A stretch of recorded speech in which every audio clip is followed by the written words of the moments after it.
Okay, man, are you ready to go? I'm ready to go. Now, come on, now crank this motherfucker up.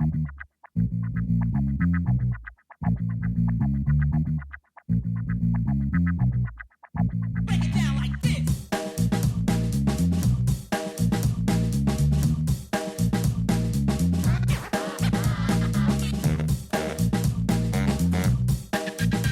Hello, Internet. Gino, that Guido Greco here again with another episode of Deep Listens. And today we're doing a bit of a fun grab bag because it's Steam Nextfest.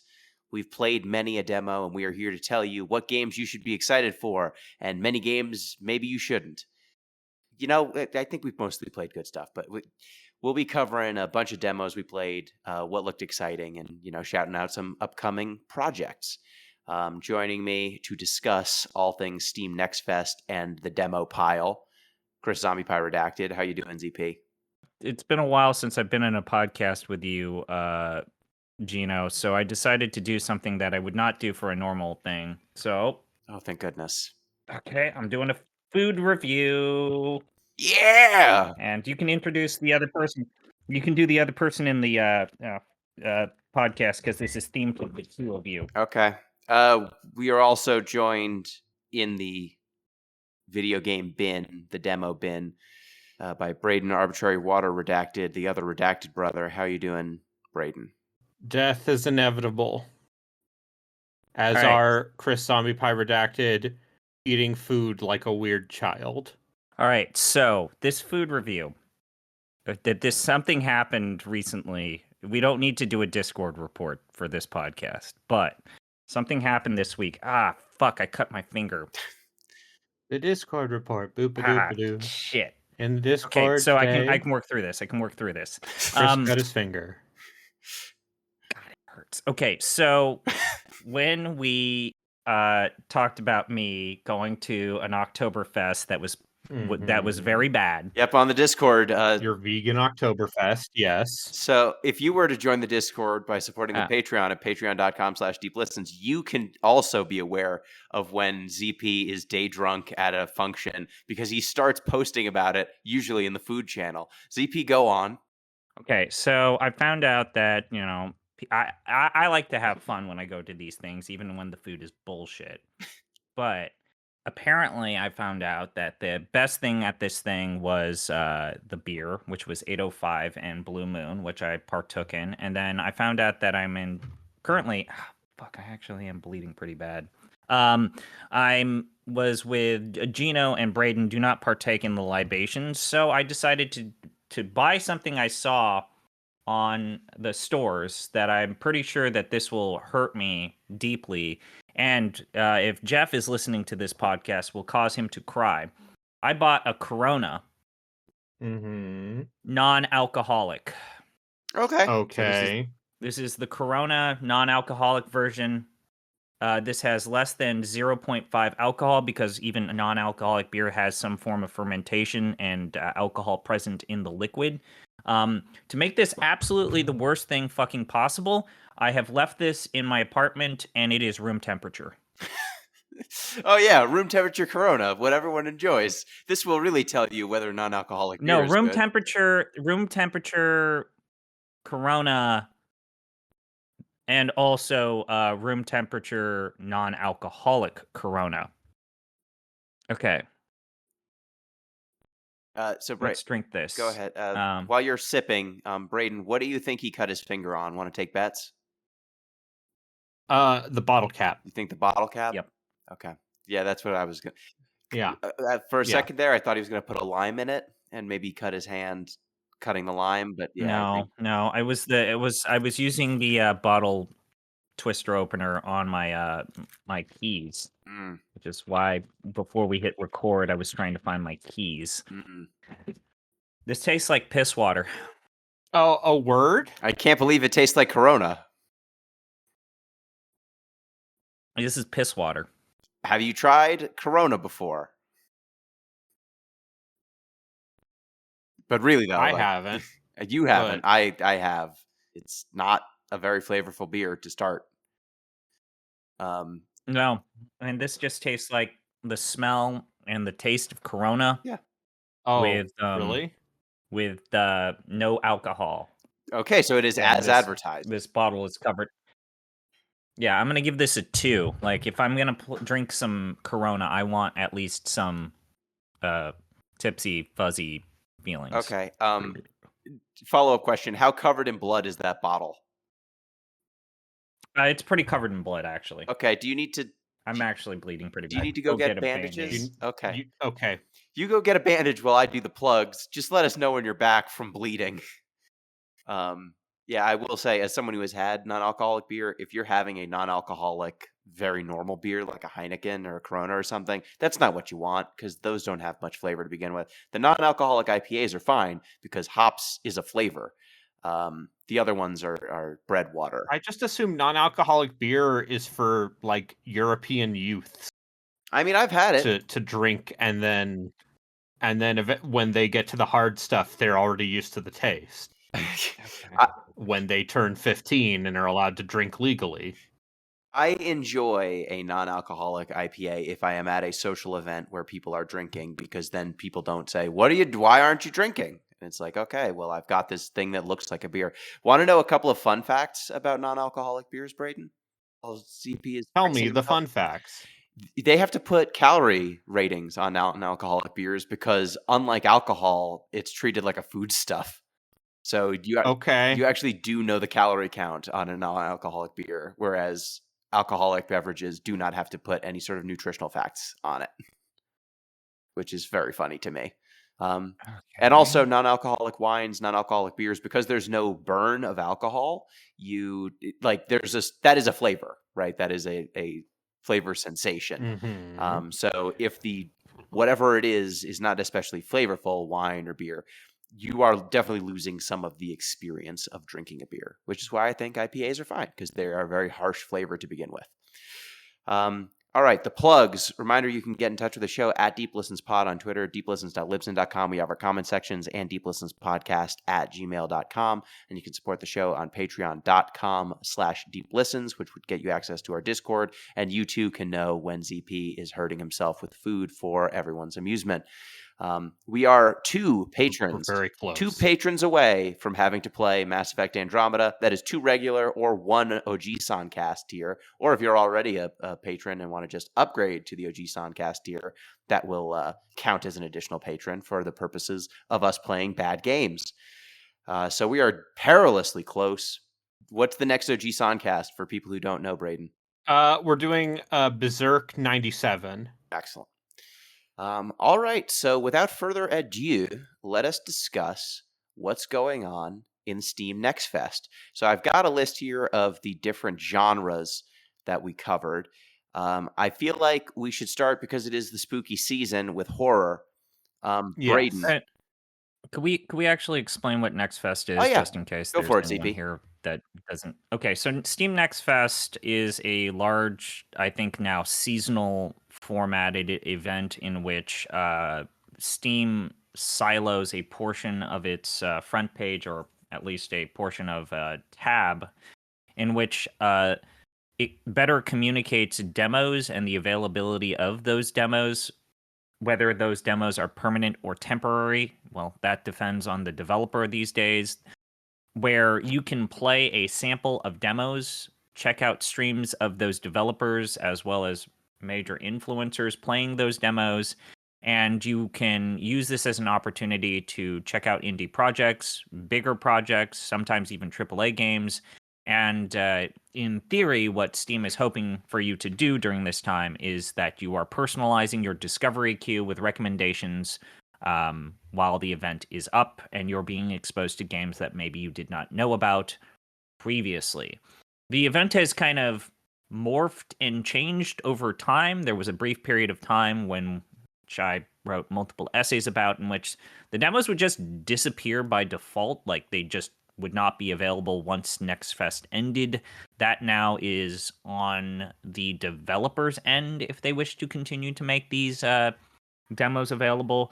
And now I think that, like, if we're talking about just a brief little criticism in terms of the state of Nextfest as an event, it's become this kind of like rallying cry for indie devs, which is great, but it's also like a weird mix of the upcoming Yeast game is here. A bunch of games that have been in early access for multiple years are also here. It's still a very important event, and multiple developers. I think this year it wasn't this Next Fest, but the previous one, in which the developer of Ballionare has made it no secret that becoming viral through Next Fest basically helped that game become the sensation that it was for 2024. But it's a weird event. It's cool. The concept is still very amazing, but also there's porn. I've There's added a lot porn. of things to my wish list. Yeah, And by a lot, I mean like 4 games. a lot of the demos prompt you to do that at the end, which is also pretty cool. Yeah, I can see why it would be very useful for devs, especially when you make something like a Ballionare. Mm-hmm. Yeah. So with that in mind, the spooky season, as we have said. Yes. Braden, I believe you played a few horror games. I played a few horror games because I like horror games, despite not being a weird horror person. I played a game called Butcher's Creek. That's a good name. Which is the next game from David Szymanski, who is the guy who made Dusk, which is still probably one of the best throwback, as they call them, boomer shooters in the last 10 years. But since then, he's mostly been doing like weird, small experimental projects. He made a game that you could beat in 30 minutes called Chop Goblins. He made Iron Lung, which Markiplier is turning into a movie. And so Butcher's Creek is basically... Did you like Condemned Criminal Origins? Yes, I did.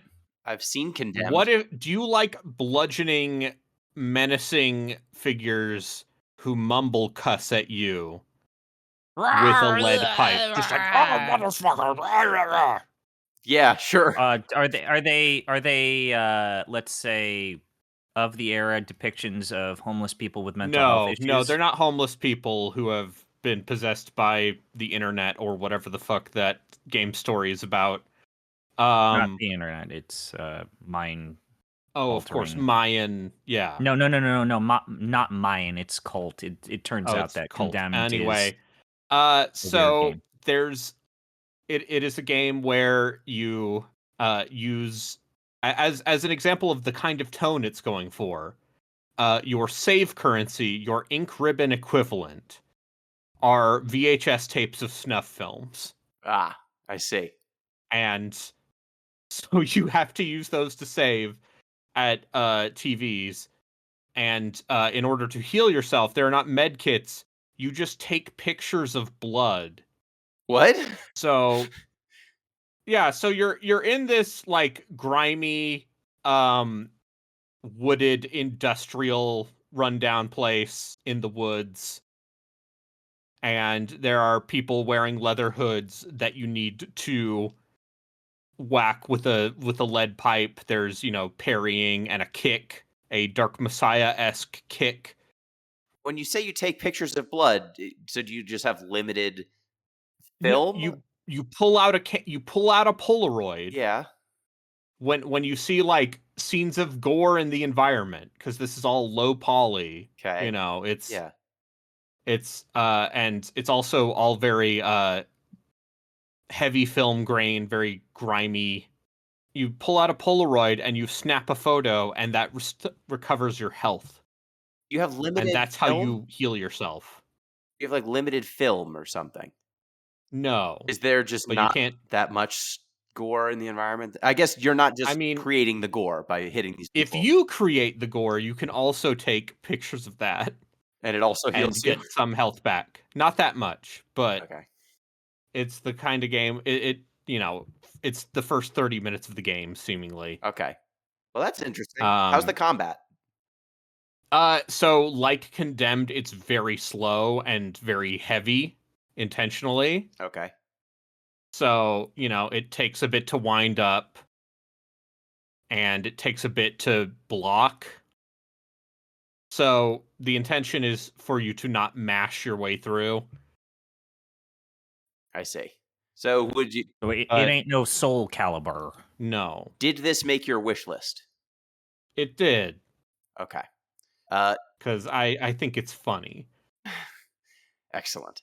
Tell me about Tenebris Somnia. So Tenebris Somnia is the next game from tangentially connected. It's from New Blood, who published Dusk and have like 4 different early access games that will come out eventually. But Tenebris Somnia is their new game that is it is a horror game. Mhm. It has like 2D, it looks kind of like a Sierra adventure game, but it's survival horror-ish. But all the cutscenes are FMV Ooh.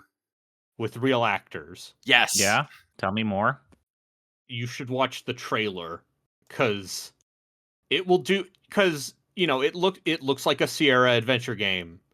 It has that kind of level of sprite work. The environments are kind of laid out like that. You do Resident Evil-y stuff, but also occasionally the game will hard cut to real humans in the environments you are in, Mm.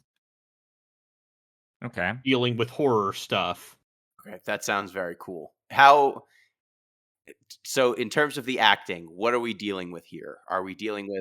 We're dealing with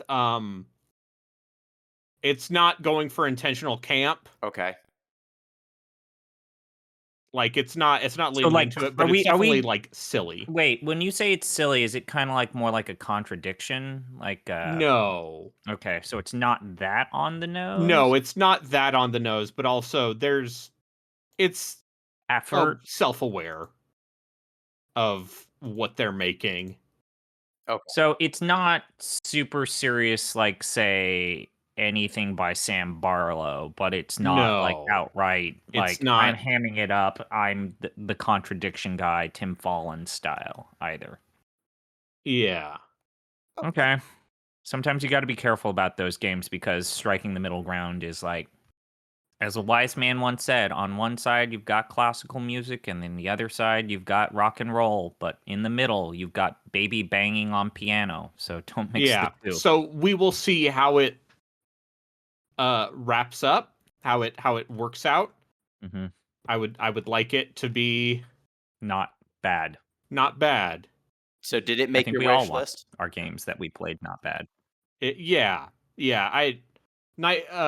New Blood has a pretty good track record of publishing games that I think are interesting, and then those games take 4 years to come out of early access. Shoutouts to Ultra Kill, which has been in early access since 2018. I've noticed that It as has well. Vibrator.io support. Yeah, I mean, there's another game that maybe we'll talk about called The Spirit of the Samurai. Okay, and only that game, 2020.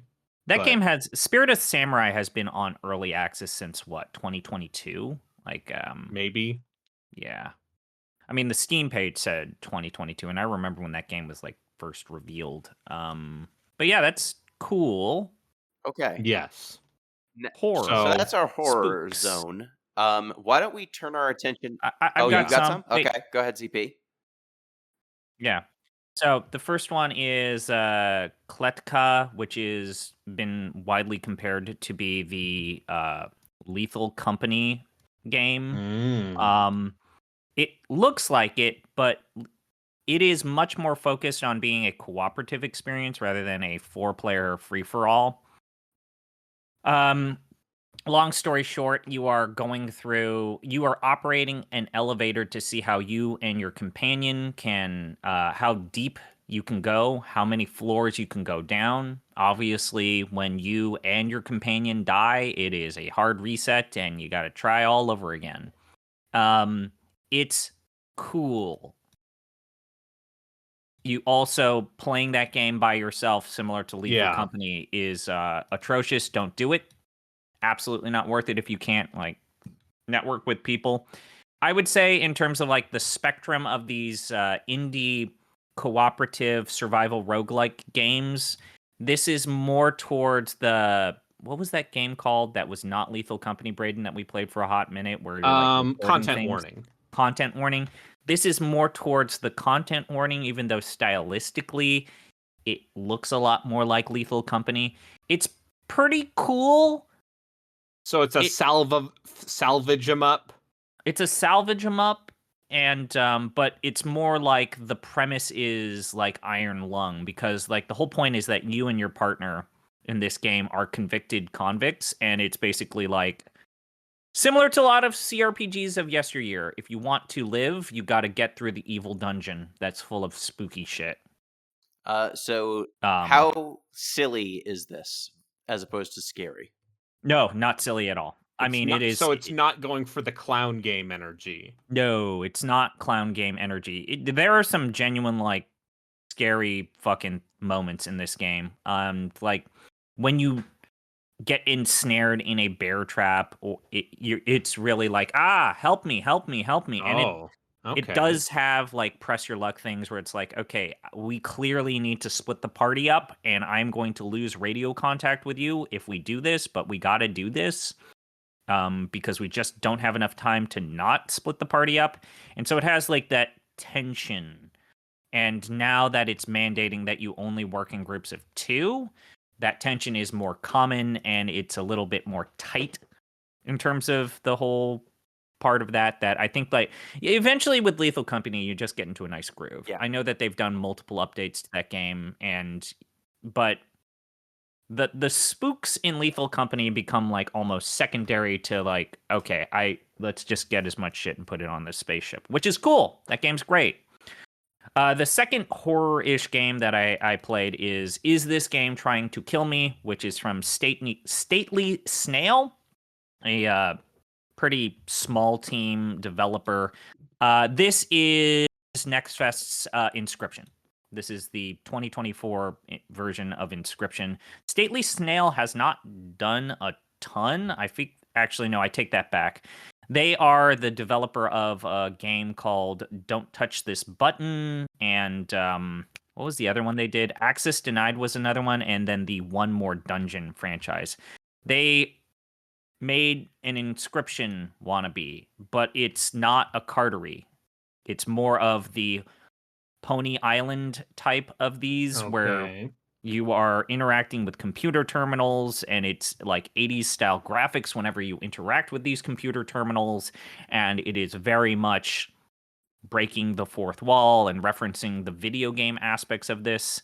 And yes, the game is trying to kill you, supposedly, your character in the game.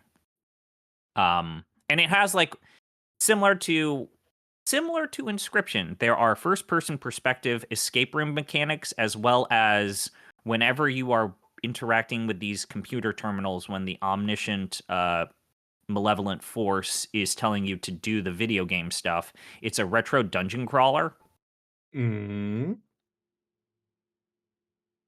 So imagine, if you would, if Inscription, instead of being a card game, was a CRPG. Okay. Like the in-game game was a CRPG. And it's specifically a dungeon crawler. It's cool, similar to Inscription. It's always like the thing in the back of my head is, how long can you keep the secret before how long can you maintain the secret of what this is actually about? How long can you keep that up is always like the big unanswered question that obviously this demo does not talk about. I definitely did add it to my discovery queue because I'm interested. Like, I'm a sucker for these sorts of like meta games, because you gotta see them to their end. I think the previous Steam Next Fest introduced me to mouthwashing, and the payoff for that one is incredible. Yep. But yeah. And I'm 90% sure, to like talk about this game ever so slightly, I'm 90% sure that they're going to have other things where it's not all of It the is a genre CRPG. pastiche. I bet it's not Okay. 100% the CRPG, but also This it is. robot Dracula guy, and Yep, then Robot there's Dracula. some. So Robot Dracula, hidden secrets, puzzle solving, escape room, inscription like. And also, it seems like Stately Snail is not American or in the English speaking world. I'm pretty sure they aren't. I think they might be Russian. Well, I've added it to my. I've downloaded the demo because it's coming out in like 3 weeks. And I guess the last game in the spooky horror thing that I feel like I need to talk about is Scarlet Deer Inn. It is a game whose visual style is all of the characters look like embroidery and or like cloth, not like to the degree of Kirby's Epic Yarn, but all I'll say, because I'm really gonna have a hard time kind of like characterizing what this game's like horror twist is that, and I think that this is, they kind of have to do it. It's sometimes being compared to Little Goody Two Shoes for this edition of Next Fest, but you're a mother that has to raise kids on your own. You've got a pet goose. You run an inn. And then slowly but surely, you find out that something that is making your life miserable might not be of the human world. And there's a spooky dungeon that you interact with, and things get a little dark. Like, it's... I don't know if this one's going to pan out. I wish-listed this game only because I love the style of the game. There's almost a Ghibli-like aspect to it. The problem is, similar to Little Goody Two Shoes' developer's first game, Pocketbook or Pocket Dimension, this relies a lot on the platforming aspects, and these indie games that don't have their platforming controls and feel game juice down really drive me goddamn up the wall. But it might be worth a look, if at all, just to see this incredible looking game that they've done. Okay, How about you, Gino? Any spooky cardery no for you? spooky games, but there is much cardery, and I feel like we should turn our attention to that little roguelike deck builder subgenre because they tend to do quite well in Next Fest and tend to scale up. Oh boy, they sure do make a lot of them. They make a lot of them, and they tend to be pretty representative of what you're going to get. So for my games that I played, I'll go through some of them faster. StarVaders was one I played, which is a roguelike deck builder. I would describe it as mixed with Space Invaders. You're a little robot on the bottom of a five wide and about like, I want to say 7 or 8 tall grid. Enemies are descending from above. You have to shoot them before they get to the bottom of the screen. They tend to die in 1 or 2 hits. And then you get cards that will either be movement or shooting or special shots that might, explode in multiple directions or something like that. And then you're dealing with your Slay the Spire-esque remove cards from your deck or upgrade cards or get new types of cards. And then you get artifacts. And then the artifacts manipulate how your deck works and how gameplay works. But you can do things like play bombs that then you can shoot, and then the bombs blow up in 4 directions, like Bomberman, instead of just shooting directly straight ahead. Those sorts of things. This game seemed interesting. It's a roguelike deck builder, so you're getting cards. The cards are different shots or movements or items and stuff like that. I got through the game in the tutorial, and then it said you're not supposed to be here yet and killed me. So it wasn't especially difficult, but it looked like a solidly made one. You also got to the point in Inscription where you got past the part that tried to kill you. Yeah, Inscription did that to me too. You're pretty good. You're pretty good at card I play games. a lot of these, so that's pretty normal for me. I don't know that this game is noticeably easier than other card games. I just play a lot of them. But it seemed fine. Like the graphics were solid, the cards themselves, and the modification to the gameplay where you've got this little robot that you have to move around. It was interesting. I would say that it's.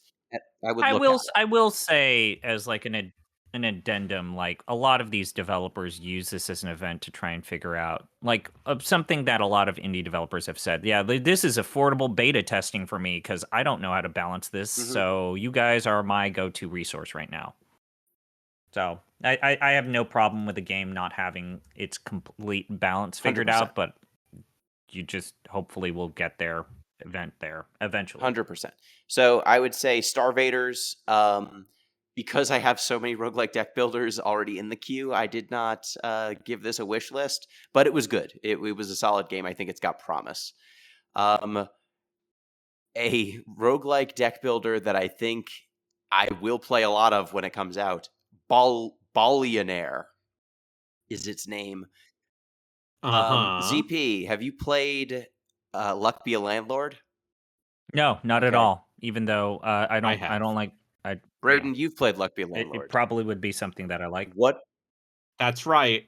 What if It's a slot machine, but you add different icons to your slot machine. Okay, what if instead of adding icons to a slot machine, you're adding icons to a pachinko machine?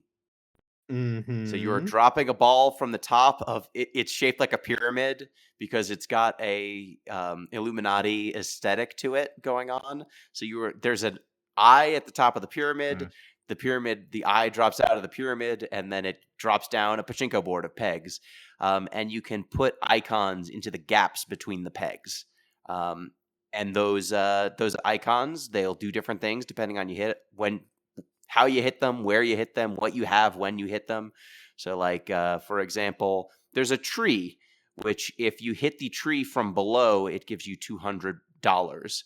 And like the starting configuration of the game, there'll be a tree with a jump rope underneath it. The jump rope gives you $200 when you hit it and bounces you up slightly. So if you land on the jump rope, it'll knock you up into the tree, and then you bounce back to the jump rope, and you just keep looping, kind of. And the tree also, as it ages, gives you an extra $20 every time it activates. So, the earlier you plant the tree, the better it's going to be. And we've got Luck Be a Landlord-esque interactions. So, like, there's a lucky clover, or there's a clover. If you get 4 of them, it becomes a lucky clover, and gives you way more money. There's goblins that when you hit them, they don't give you any money. But when you hit them enough to kill them, they explode into a bunch of fireballs and rocks, which are treated as other balls, basically, and they can trigger other interactions. There's like a candle, which if you hit it with a fireball, it lights up, and it makes all of the adjacent icons give you double money.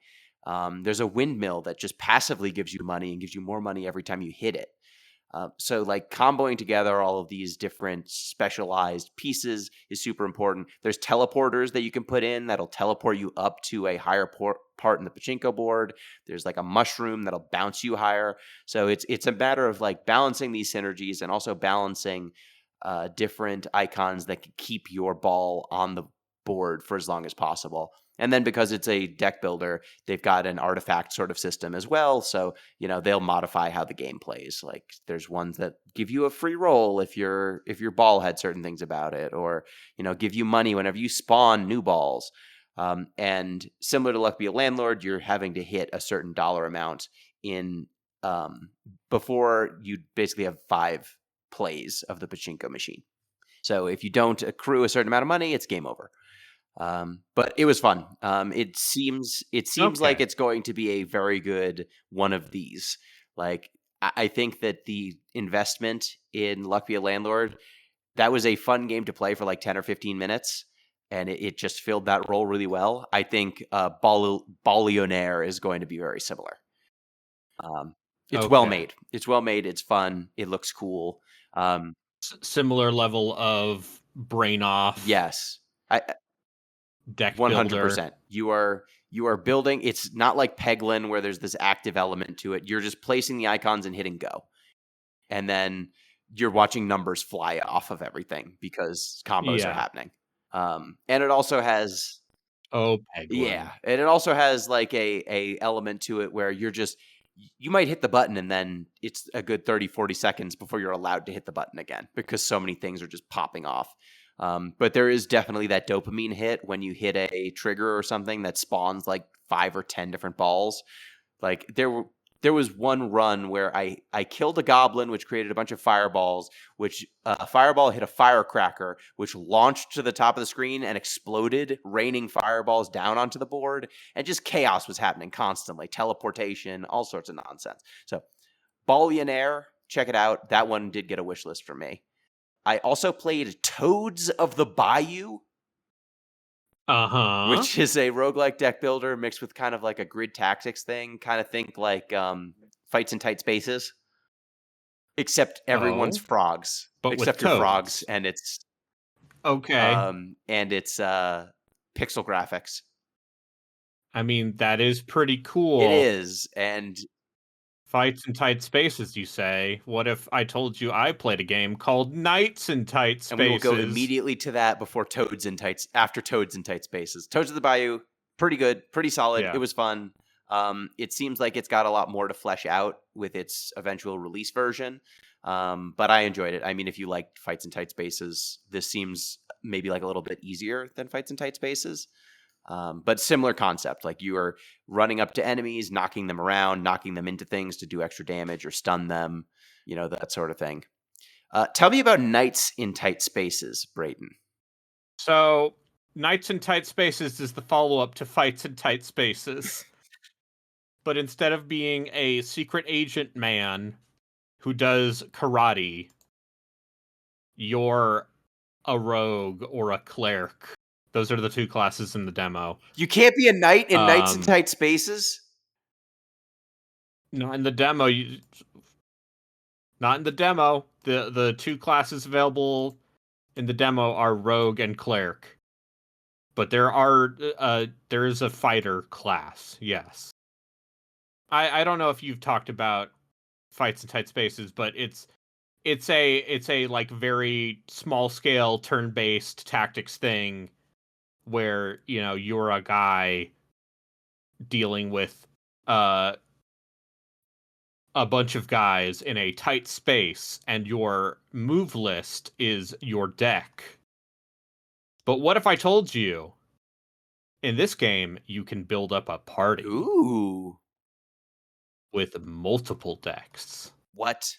So do you have multiple people on the grids at once, or are you... You can have multiple people on the grids. And are you swapping between them? Do they have a shared resource pool? I think they each have their own resources. Okay. That's kind of cool. I basically played it for 20 minutes and said, yeah, it's like that other game. That's cool. Is it going to crash my computer like Fights in Tight Spaces did that one time? Maybe. So the different playable characters are asymmetrical. They have different play styles, or they have different strategies? decks. Yeah. Okay. But like, They have are the different starting decks? I guess this and would have believe been different a better cards. question for, say, like Gino. Are the different decks deliberately trying to evoke different types of card games? Like in the past, there would be a character whose playstyle is very much evocative of Yu-Gi-Oh! And this character is evocative of Pokemon, the trading card game. This character is evocative of Red circa Magic. Like, could you have... I don't know if you're qualified to make that judgment, but did it feel like... You can definitely do little builds in the same way. I would guess that they were trying to evoke the different classes from like a D&D. So you probably have the cleric probably has some more healing and buffing, and then the rogue probably does more damage when you attack from behind or something. That sort of deal. There's a little bit of a buzz in this chrono. It might be a contact high. It also could be the blood loss. Who's to say? Actually, I did bleed through this bandage. Are there any other deck buildery games that we wanna shout out? Yeah. I played Card and Ciel. Tell me about this.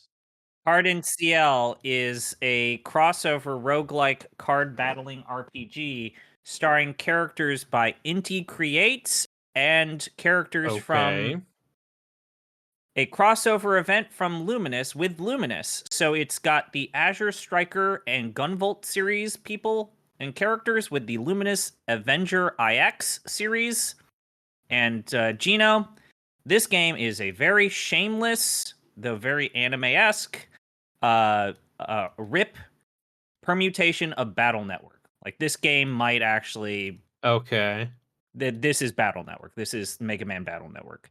You create decks and collect cards through combat in a digital world, and you employ these cards in a 3x3 grid, or actually, yeah, three on your side, 3 on the side of your opponent, red versus blue, and you are piloting this digital avatar in a digital world that navigates these kind of like box or square or grid-like movement systems as characters approach you or go away from you as you're exploring the outside world. And if you bump into them, it's time to bust out the cards and shoot laser beams and guns and stuff, and like Mega Man Battle Network. Okay. There are safe zones where you can avoid to like be attacked to get some breathing room. You can bop out. But it's Battle Network. They made a Battle Network. How fast is it? Except it's not... Oh, it's fast. Okay, because... It's got the Battle Network feel. Because One Step from Eden was Okay. another game that was like this, a roguelike deck builder that was basically That game Battle Network. kicked my ass. And it was too fast for me. My stupid human brain could not deal with how fast it was. So it sounds like it's One Step from Eden again, kind of. Are there different characters? I would say that oh yeah, there's different characters, although the demo is gonna lock you into the things. So far it seems like they are going to do some sort of like pseudo seasonal format for this game, because they're saying day 1 we'll have 50 dungeons and there will be random events and dailies and real-time head-to-head battles. It's kind of got like so it's trying to have like, there will be a story campaign here, but it's also going to try and do like Spelunky. So imagine if like the Spelunky leaderboard system was applied to Battle Network, and there were generated dungeons or, you know, dungeon sequences, and you collected points and then compared your performance to other people who played these dungeons. It's advertised as having a larger emphasis on PvE. But yeah, you know, there's special like grand battle dungeons. In terms of like the pace and the speed, I would say it's trying to prioritize flashy anime bullshit. So it is slightly more towards the pace and speed of Battle Network, actual OG Battle Network, because it wants to show you the anime. It really wants to show the anime. Okay. So it's actually slower than whatever you were talking about. But yeah, but also there's a lot of anime horseshit in this game, because it's based off of, like, again, multiple properties. Yes, my favorite Creates. Inti Creates properties, like Azure Striker Gunvolt. Or Gal Guardians. Mighty Number 9. I mean, that's not them. They did They Bloodstained. developed it. They did Bloodstained. Yeah, you're right. They did Bloodstained. No, they've made some very good games. Just they have one black mark on their record. They did that good Blaster Master Zero game. Inti Creates and Way Forward are kind of the same developer in that if you give them, they do a lot of mercenary work, and sometimes it's what they make is very good when they have the time and budget to make it good. And then when you say, we need you to crank the anime crank all the way, it's like, yeah, we can do Galgun. Yeah. So yeah, it's worth a look. If you're looking for a Battle Network Mega Man thing and you have a tolerance for anime, and you really aren't in the mood for an actual story, because it seems like, again, this one's putting a little bit more of an emphasis on PvE and leaderboard comparisons. Okay. Might be worth a shot. Why don't we turn our attention now to action stuff? Because I think that's another pretty represented genre. I played a game that I think you both would find interesting called To Kill a God. I almost played this, but I played a different game about god combat. But So yes. this game's premise is you're trying to build a character to kill a god. It's an action game. You're running around on the screen. You're clicking or holding down to shoot. My default character was an archer, so I could hold to fire arrows. I've got a dash. It's your standard 2D action game, very pixel animation style as well. The gimmick here is that your character starts on a skill tree. Like the level Mm. select is a skill tree. Whenever you click a node on the skill tree, it takes you to a battle. And winning the battle unlocks the node on the skill tree. So you are basically navigating from encounter to encounter to fill out your skill. Think like a sphere grid or something. To fill out that skill tree, and eventually you have to make your way to a boss who is on the skill tree as a location. So you have to work your way down the tree. You'll unlock passives, unlock active abilities, unlock equipment, and et cetera, et cetera. But the more battles you take on to unlock nodes on the skill tree, the harder the enemies get. So there's a trade-off. You're getting more powerful yourself, but you are unlocking bonuses for the enemies. So that the longer you take to get to the boss, the harder the boss would be, but also the more capable your character will be. Okay. And there's kind of a timer of like the boss is getting more and more pissed off as you're taking longer to get there. So I thought it was a Okay. pretty novel way of showing of like combining these RPG mechanics with a action game. How it will actually play out at scale, no clue. It seemed pretty okay from an action perspective. I enjoyed playing the game, but really it's the skill tree thing that is the hook. Braden, were there any action games that jumped out to you? So I briefly played a game called Morta, Mohrta, which is another one of them boomer shooters, as they call them, running in GZ Doom. So it's running on a fork of a source port of Doom, which means absolutely nothing because GZ Doom has a wide range of. It's significantly more powerful than actual Doom. But you're a robot samurai thing. You're a robot cowboy samurai. You got a sword. You got a dash. You got a revolver. The alt fire on the revolver is you just fan fire it. Ah, It seems, yeah. that sounds interesting. Yeah, so I've played too many of these sorts of games, and it's definitely on the let's say kind of end of the scale, because it's like, oh, the walk speed is really slow, which is not what I want in a game that is running on Doom tech. But it seems neat. It's doing like this very crunchy polygonal art style. There it seems like it's trying to be a little more non-linear Metroidvania-y based on the little I played of the demo.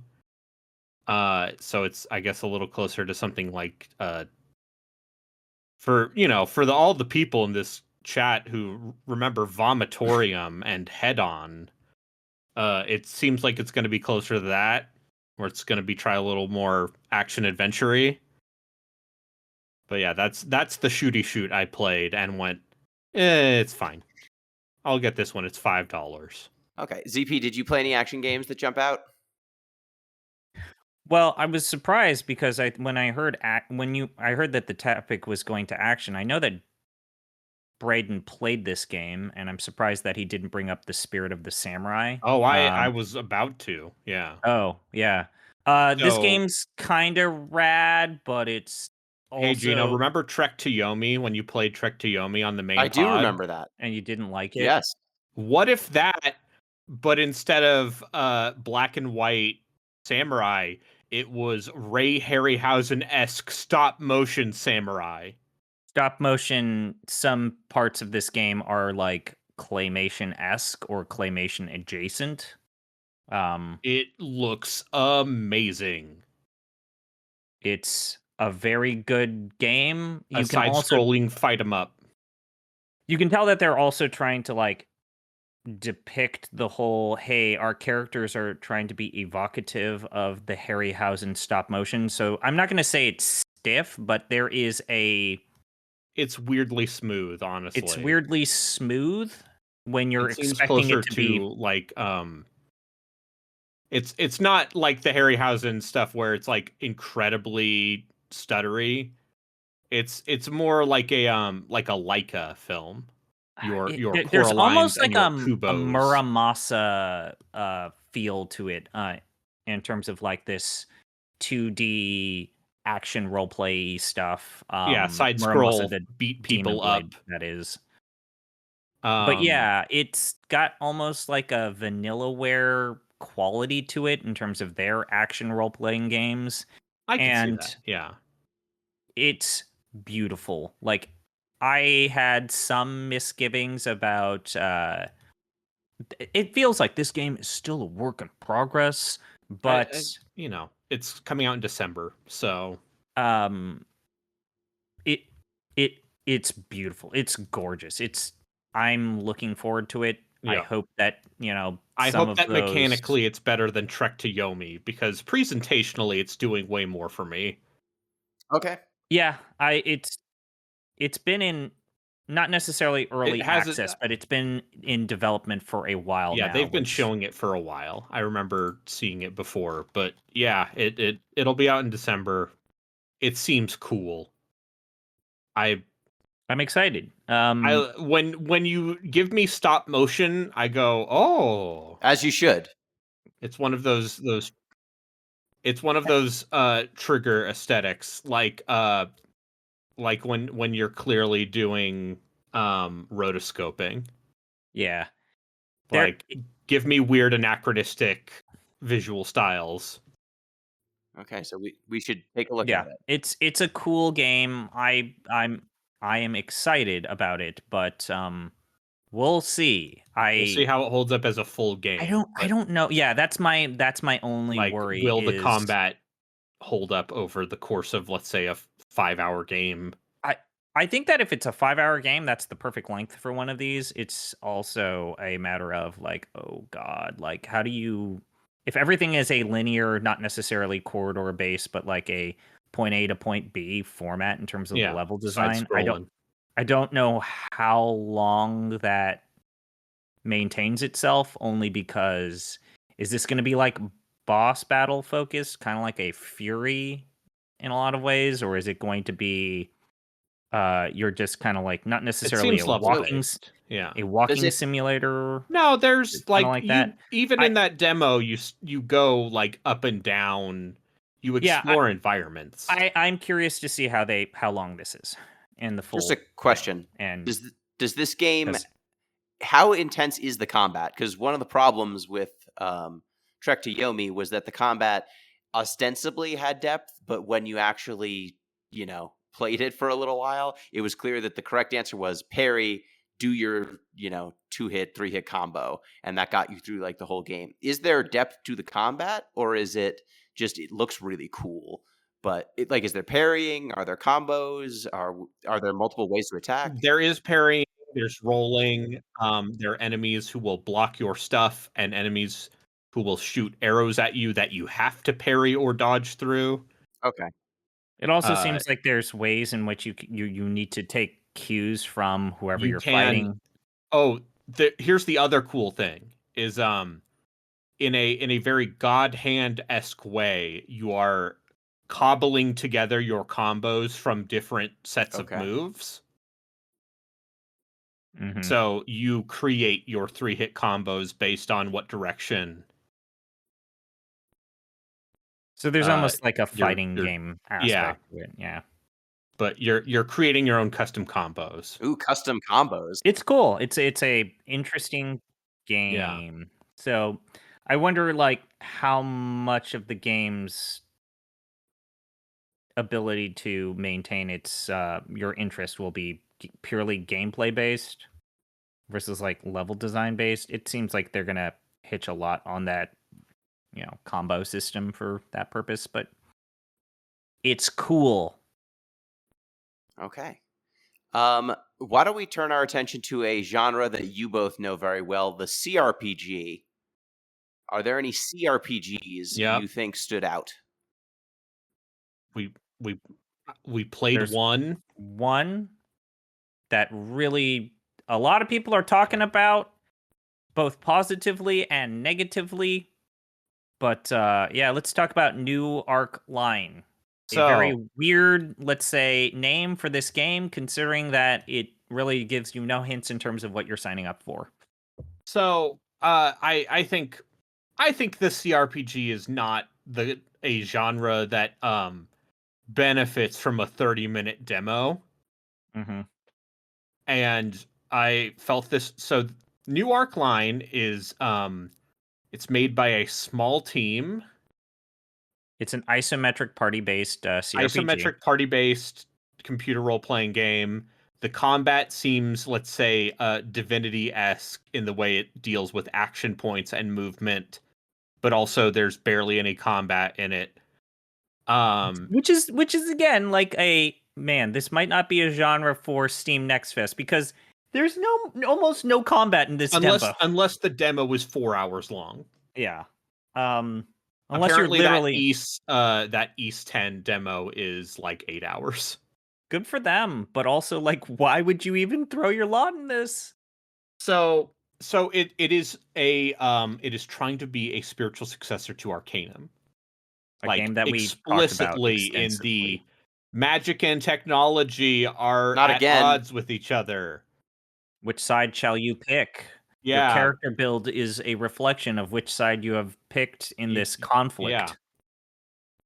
Yeah. Do you want, and there are 2 classes available in the demo. There's a spell crafting mechanic that seems a little bit like the way Tyranny did it. In addition to like tech crafting items and stuff. I would say it's a little more diesel punk than steampunk. Like it's a little I know. It's just I love I love It's that is a diesel punk distinction. I'm not laughing that it's a bad call. I just love that we are in this space. Yeah, no, it's like because the people with goggles and stuff, they're also cars. So it's like the late 1800s instead of the mid 1800s, and not zeppelins and trains. Yeah. Yeah. There's like a weird start to this game. Yeah, so this demo starts you just in meta-res, smack dab in the middle of the game in a quest from the opening hours of the game, and you are in the city of New Arc proper. And yeah, so I know the setup is you're like an immigrant to New Arc, and you're gonna try to make your way up in the world. There's a plague called the Iron Plague that turns people basically into robot zombies. Robot zombies. Turn them into cars. No. That's a different thing. Please look forward to the Oji-san cast covering the Revolutionary Girl Utena movie. Car sex. Where it's a metaphor for lesbianism. But so it's one quest, and the quest is, hey, these doctors are opening up a clinic for the people who are suffering from this iron plague so that they can live in dignity. And so you go around and you recruit these people, basically being like, hey, if you want to go to this clinic and be taken care of by these doctors, and so you do little tasks for them. You can do skill checks because it's a Serpiga. You can put points into deception and you can lie to them. And then it turns out that actually what the doctor is doing is he's making the people with the Iron Plague fight each other for money. Yeah. Because there's no cure, and so the way you resolve the quest is but he's like, no, all the people agree to it, and they get some of the money. They get their cut that they can send to their families. What I'm doing is entirely ethical. I'm a doctor. And so the way you can resolve it is you can say, no, that's bad. Or, yeah, sure, go for it, man. Or, I'm just going to take my money and leave. What'd you do? And that's the demo. How did you?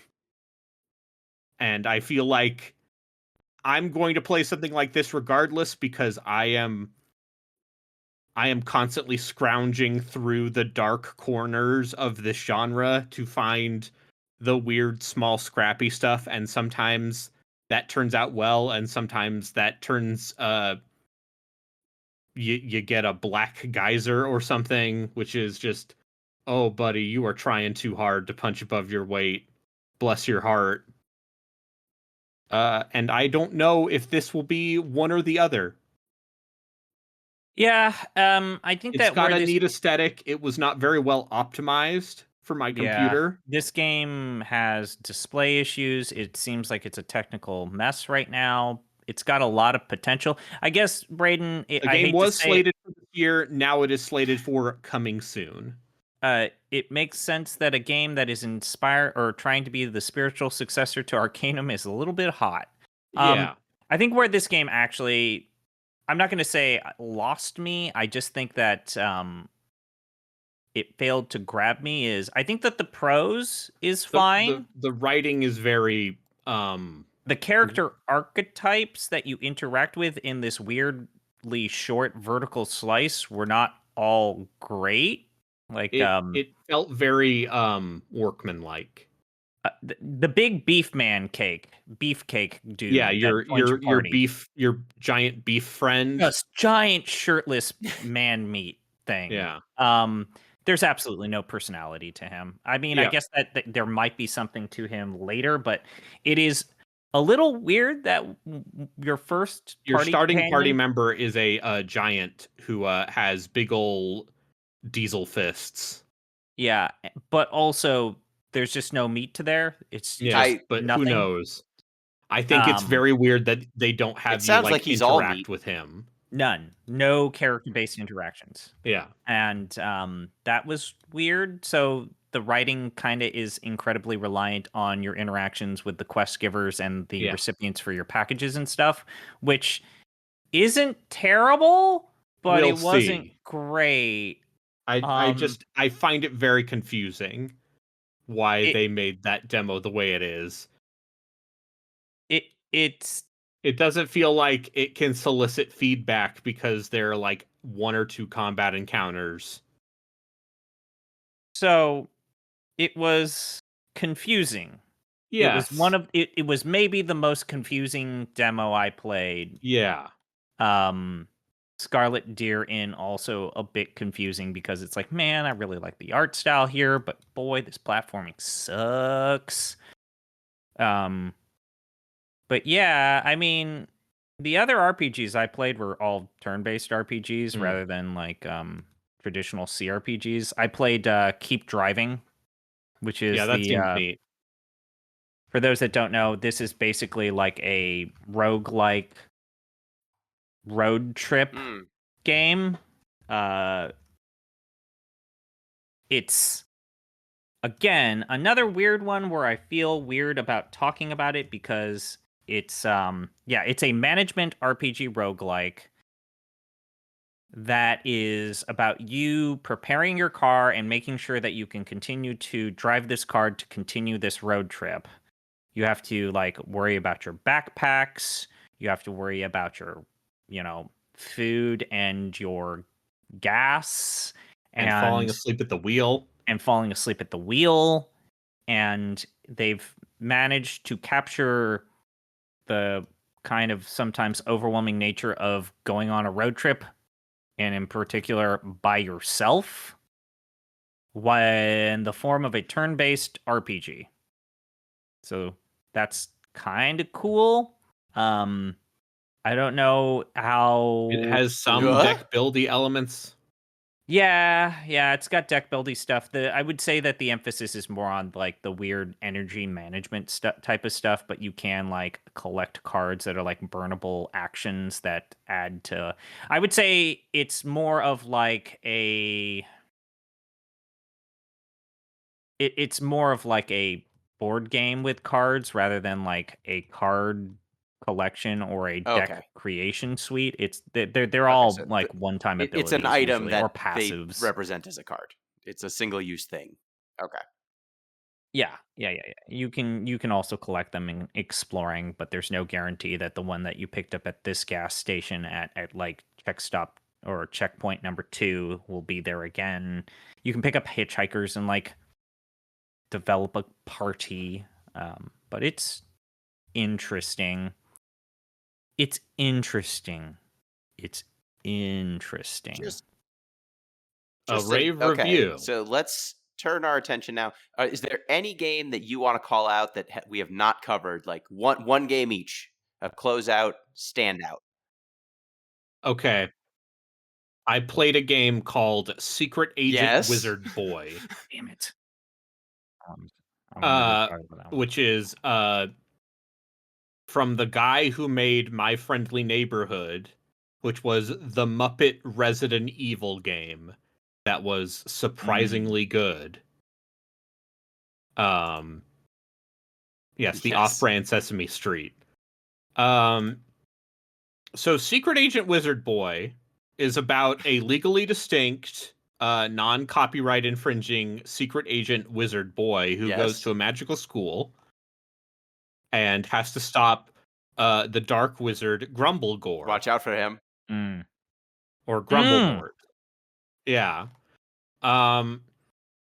And it seems like it is trying to be a goat simulator, in that it's very intentionally janky and systemic and busted and kind of a shitpost. Kind of similar to that last Harry Potter shitpost that you played. Oh yeah, the one with where everyone's talking about bathrooms and how much J.K. Rowling hates bathrooms. Yeah. So I just want to shout it out because I respect a good boy wizard based shitpost in my fair. life. Yep. And was it fun to play? Like, other than the shitpostiness of it, like that's not the point. That's not the point. That's Goat really not Simulator's the sometimes point. fun Like what it's to trying play. to do is no. So you remember those bad Xbox, PlayStation 2 Harry Potter Yes. games that were based on the movies? Do you remember all the those one bad? this one is evoking is very explicitly like the Unreal Okay. Engine 1 Harry Potter PC games, the first 2 Harry Potter games that were made on Unreal 1 for PC. Yeah. Like it's trying to look like that, and it has multiplayer. Yeah. It And, sure does. It sure does. And when you and when you fall from too great a height, or you just ragdoll all over the place. It's one of those games where And you it can looks just like run an around as a N64 game. as a ragdoll. Okay. And instead of collecting beans, you collect plates. ZP, what game jumped out to you? Wormhole. So they made Nokia Snake, but they made it addictive, even more addictive than Nokia Snake, because it is now set in space, and it has almost like asteroids-esque like level progression. So you have to worry about planets exploding, objects hurtling towards you, enemies, and there's like a level up system to this version of Nokia Snake. And all of the music are chip tunes, and it uses a 1-bit visual style. But you are eating things that makes your snake bigger, and you can't run into yourself. That is the main gameplay still. Yep. Good. Yep. Good. Yep. It's a precision-based video game. It is sometimes very unforgiving.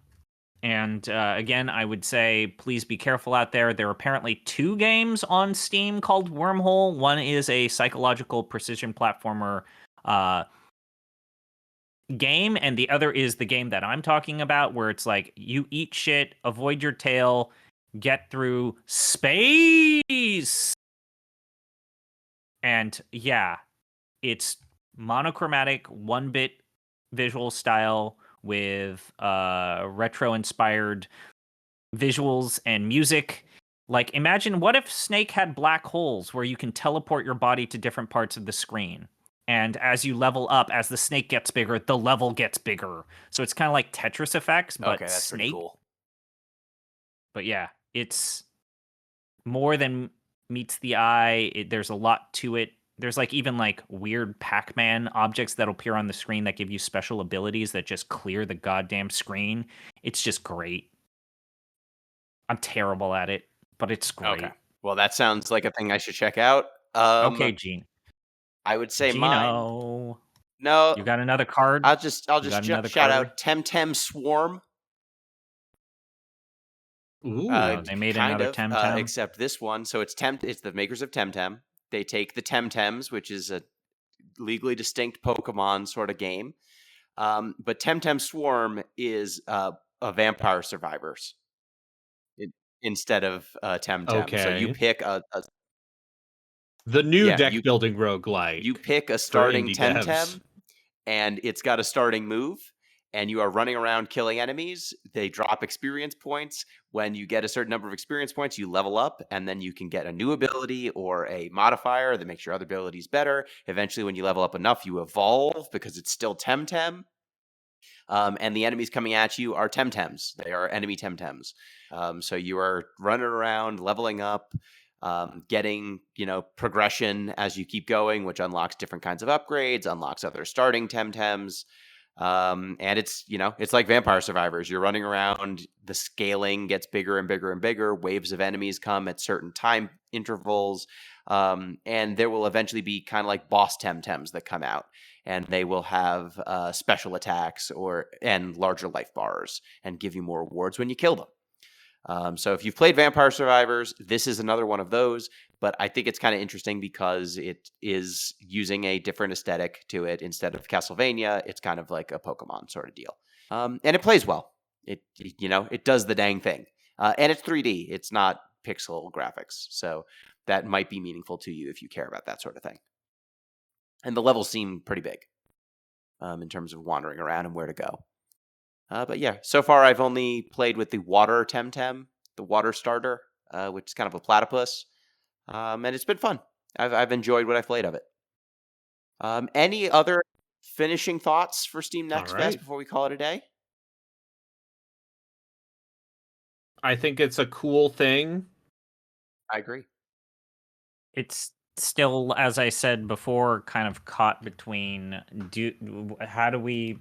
Everyone's now participating. How do we create visibility? Yeah, And it's accidentally created the same Steam problem as rest of Steam, where now everyone is putting out a demo. Now everyone's putting out a demo. It's still a pain in the ass to use I challenge you to remember, even going through this, where is your discovery queue? Where is that? Like the entire Steam's got to figure its shit out, because that entire front page, that storefront, sucks so much, and surfacing useful information. If you turn the porn on. Yeah, and the tagging system that you're supposed to interact with, that Nextfest is always trying to say, oh, the tags always make it easier for you to find stuff. And it's not really. No, absolutely not. It's now that everyone's participating in Nextfest, it's kind of defeated the amount of usefulness that I get out of Nextfest, and that sucks. Hey, guess what? It's no longer curated.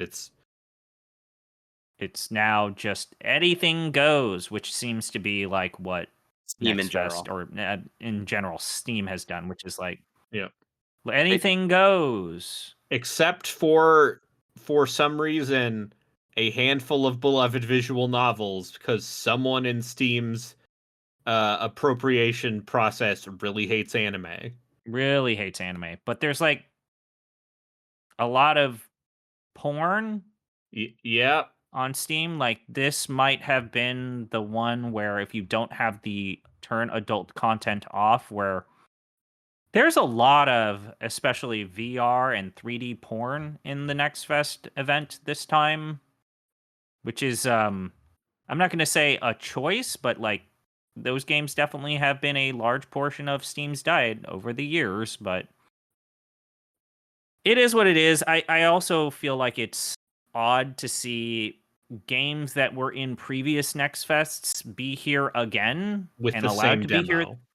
with basically the same demo. And then you have games like Romancing Saga 2, where it's like, this is we know what you are. I guess you take Square Enix's like participation to supposedly draw things up, but it's like it's an awkward thing and yet another reflection of how Steam has completely like washed its hands of its responsibility of actually curating stuff and making any of its special events useful to But the end. I think another player takeaway, or there are consumer. good demos in there if you're willing to trudge through. So we've highlighted some that we thought stood out. Yeah. So check those out if any of those genres or any of those descriptions sound interesting to you, and let us know if you found anything in the slush pile that is Next Fest. It'll be over by the time you Still, hear this. tell us what you but, found You know, when you were spelunking. Reminder, you can get in touch with the show at DeepListensPod on Twitter, deeplistens.libsyn.com. We have our comment sections, and deeplistenspodcast@gmail.com. You can support the show on patreon.com/deeplistens. Thank you, ZP. I wonder. I mean, I have to go to the bathroom. I wonder if my pee would have actually tasted better. Let's than never this find that brownie out. I had. How is your hand, by the way? Is it still bleeding? Oh, that's good. No, Thank you. I'm okay. No, I'm not okay. No. I mean, like, Thank am you, I Braden. ever okay? hi. And thank you, dear listeners. Till next time. Peace.